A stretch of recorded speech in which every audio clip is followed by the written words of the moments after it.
Bora mergulhar na sabedoria de uma das mentes mais influentes do Vale do Silício? Hoje a gente vai direto na fonte. Paul Graham, o programador, escritor e cofundador da Y Combinator. Isso aqui é basicamente um guia com os melhores insights dele para quem está construindo algo novo. Vamos nessa? E o Paul Graham já começa jogando um balde de água fria na gente. Sabe aquela ideia de siga sua paixão?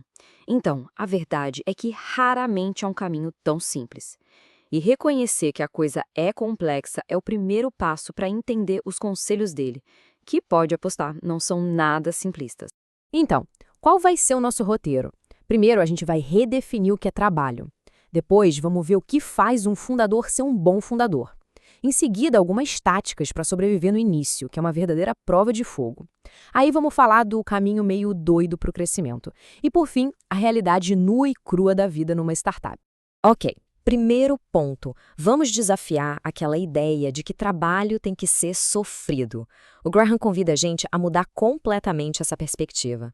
Pensa bem, quando a gente é criança, trabalho é o oposto de diversão, né? É aquela tarefa chata, imposta. Mas para quem está criando algo do zero, a definição muda completamente. O trabalho vira uma missão, um jeito de deixar uma marca no mundo. A ideia de tempo livre até perde o sentido, porque o trabalho em si já é a coisa mais legal para se fazer. E isso nos leva a essa pergunta aqui que é crucial. O Graham diz que a resposta para essa pergunta é uma pista, mas uma pista muito poderosa para encontrar sua vocação. Quando uma coisa que cansa todo mundo te dá energia, pronto. Você provavelmente achou algo em que pode ser muito, muito bom. É a diferença entre se arrastar e fluir. Beleza. Já repensamos o quê do trabalho. Agora vamos para o quem.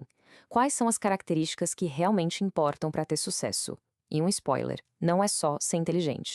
A receita do Graham para um grande fundador pode ser resumida em duas palavras: implacavelmente engenhoso.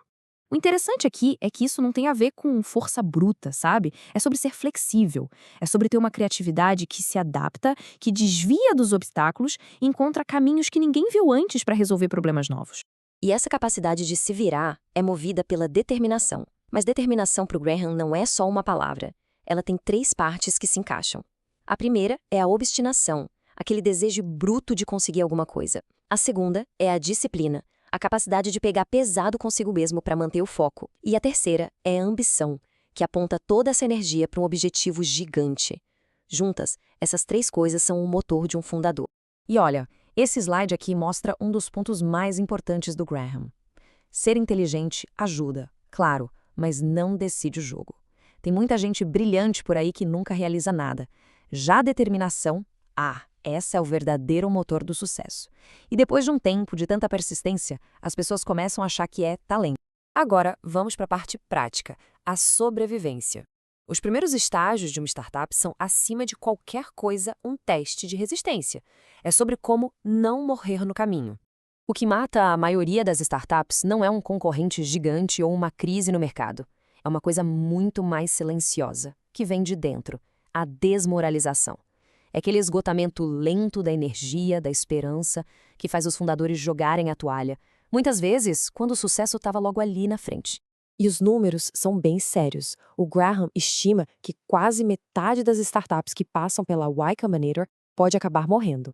Esse número não é para botar medo, mas para mostrar a realidade nua e crua do desafio e para reforçar como é importante focar em sobreviver, principalmente mentalmente. Então, o ponto central é esse. Para sobreviver, tem que ser difícil de matar. O Graham usa a metáfora da barata. Ser econômico, manter os custos lá embaixo, operar de um jeito enxuto, isso não é só uma boa prática. É a estratégia definitiva de sobrevivência, ainda mais em tempos de crise. Ok, sobrevivemos. E agora? Como a gente cresce? A resposta do Graham é totalmente contraintuitiva. O crescimento no início não vem de planos mirabolantes. Vem de um trabalho manual que não escala. O crescimento não acontece sozinho, sabe? Não é um processo passivo de construa e as pessoas virão. Os fundadores precisam, literalmente, empurrar a startup morro acima, buscando os primeiros usuários um por um, na unha.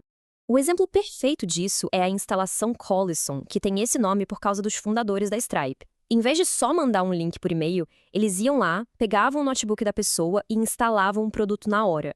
É um exemplo muito prático e poderoso de fazer coisas que não escalam para garantir os primeiros clientes. E esse foco obsessivo no cliente se conecta direto com a filosofia do Steve Jobs de ser insanamente genial. É sobre deixar os primeiros usuários encantados ao nível que parece até doentio. E essa é uma vantagem que só as empresas pequenas têm. O CEO de uma multinacional não pode fazer isso, mas um fundador pode. Para fechar, vamos dar uma olhada num resumo das realidades da vida de startup. Aquelas coisas que sempre pegam os fundadores de primeira viagem de surpresa. A jornada é uma montanha-russa emocional, de verdade. A relação com os sócios é super intensa, tipo um casamento. O tempo parece que estica e os prazos, bom, a gente sempre erra para menos. A persistência ganha da genialidade na maioria das vezes. O dia a dia tem muito mais trabalho braçal do que glamour. E no fim das contas, uma boa execução vale muito mais do que a ideia original. E aqui está a grande sacada do Graham, o padrão que explica todas essas surpresas. Não importa quantos conselhos se leia, a experiência de construir uma empresa do zero é algo que só dá para entender de verdade vivendo aquilo. É um mundo completamente à parte. Isso nos deixa com um desafio final bem prático. Deixando as grandes estratégias de lado por um instante, que pequena coisa, que parece que não vai escalar, pode ser feita ainda esta semana para realmente mexer o ponteiro e começar a criar esse movimento?